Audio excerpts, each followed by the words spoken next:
ariko ni nawe uriya muhungu wanjye impamvu rwose ari umuswa. Dore iki gitabo ntabwo gisomeka rwose. Ubuse ntabwo gisomeka. Nk'ubu iyi ngiyi yari kujya. Reka mbikosore. Abana b'ubu biga batera n'izi karamu ntizicyandika.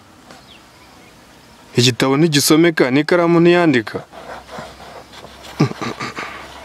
Aka nta kumiro rwose.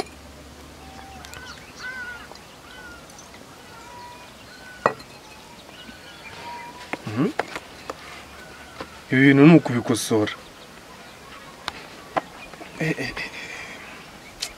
Saha naho ko harimo hanyigara.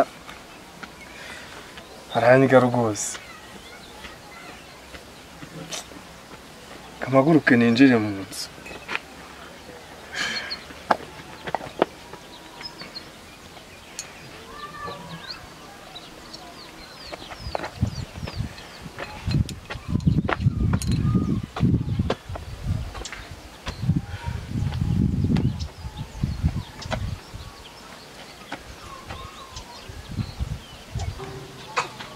Akose n'urukingo rwangizeho ingaruka cyangwa ni agacupa kangizeho ingaruka.